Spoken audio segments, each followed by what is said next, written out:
nonlinear models. Many times a scatter plot reveals a curved pattern instead of a linear pattern. We can transform the data into a linear pattern by changing the scale of the measurement that was used when the data was collected.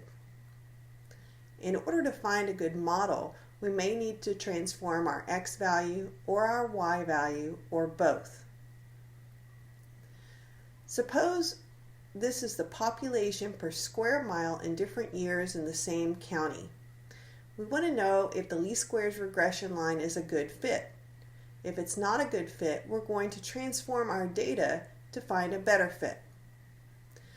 Now, because our years are large numbers, I'm going to let the year 1790 be 0, and that makes this next x 10, 20, 30, and so on. And I'll keep my y's as they are. Now I've entered these into the calculator under Stat, Edit, and you can see my x values are in L1 and my y values are in L2. Now we're going to look at the scatter plot. Second, stat plot. Choose the first one, and x list is L1, y list is L2. So let's graph it. Now remember, if our graph doesn't show up, we're going to zoom, stat, and you can see the curved pattern here. But let's look at our information about this before we get started on doing any kind of transformations. Recall to check our least squares regression line, and to find our r and r squared, we're going to stat, calc, and we're going to choose our linear regression a plus bx. That's number 8. X list is L1, Y list is L2, and I'm going to store my regression equation into Y1. Variables, Y variables, Y1 like so. Now with this data, when I'm just looking at my R and my R squared, it seems like we have a pretty strong linear association. However, remember we stored this in L1. When I graph the least squares regression line with the curve, we can definitely see that it's not fitting as well as we would hope. Let's look at the residual plot for this. So I'm going to go back to Stat, Edit, and in L3 I'm going to create my residual plot. So remember, your residuals are your actual y values, which are in L2, minus our predicted y values, which are our y's with our x's plugged in.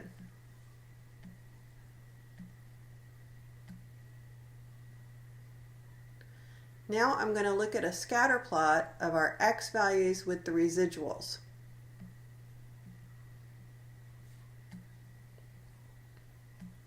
So I'm going to change my y list to L3. And before I graph it, I'm going to turn off, by selecting the equal sign, the y equals.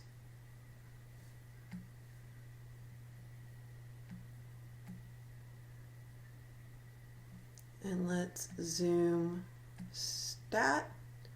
This is my residual plot, and it really looks like a parabola. Recall that we don't want any pattern in our residuals.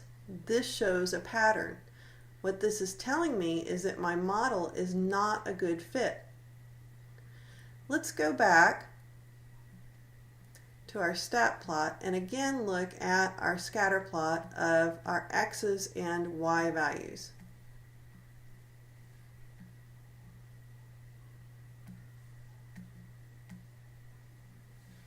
Now we see that it's curved.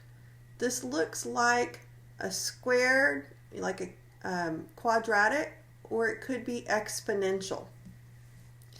Now if it's exponential, which is really one of the more common ones, what we have to do is think of undoing that exponential. To undo an exponential, we use logarithms. So I'm going to take the logarithm of all of my y values and see if that helps with my data. So I am going to take my residuals out of L3,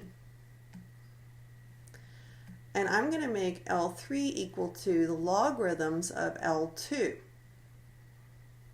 So I'm going to choose, I can do regular logs or natural logs. I'm going to do natural log of L2.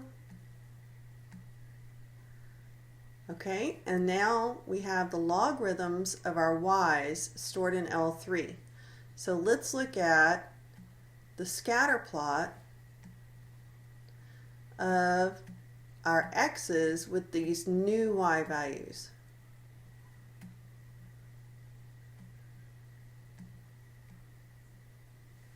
And it seems to have straightened out a bit. Let's see what that does to our residuals and our r and our r squared. So we're going to go back to Stat, Calc, 8, and my new y list that I'm looking at is L3, and let's store in y2 this time.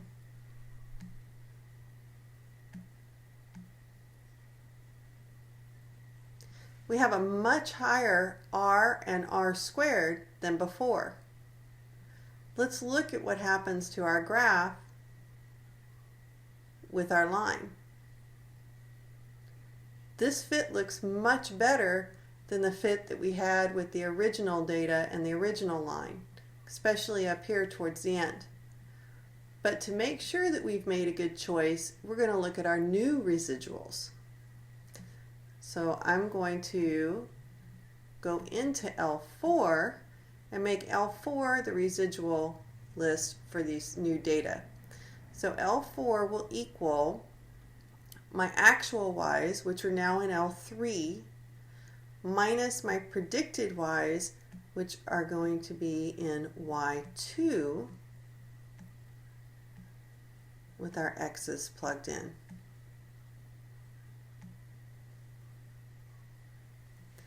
Now we're going to do a scatter plot of the residuals. So L1 with the residuals in L4. And you can actually rename these lists into like residuals and log and whatever you need to, or you should write down on paper what each list is representing so you don't forget. Now again, let's turn off our y so our line doesn't show up, and we're going to graph. These are my residuals, so we got to zoom 9 again, and you can see we have a much better spread. We have a slight pattern right here, so maybe we could have done something a little different, but with the high r and r squared, this is probably acceptable enough. But you can see what we're looking for is no real pattern, which we don't really have a pattern here. So what we found, if we record our results, is we had our A value of 1.3787 and our B value of 0.01486. So the line that fit, let's write this down, our transform data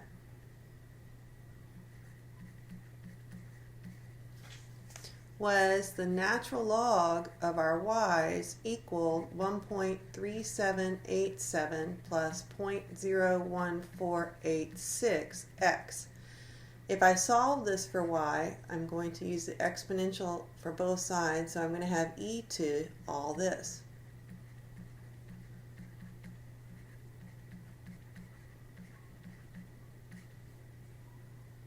This is my transformed equation. With this information, we had an r squared of 0.978. That means 97.8% of the data variation can be explained by our model. And we had our r of 0.989, which shows a very strong relationship a linear relationship between the natural log of y and this line. But let's go back to our graph on the calculator, and what I'm going to do now is in y3 I'm going to plot this new equation, which is the exponential of the equation that we have stored in y2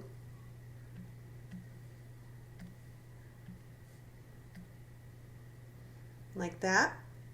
And I'm going to quit out of this, go back to my scatter plot, and in my plots I'm going to plot my original data, L1 for x, L2 for y.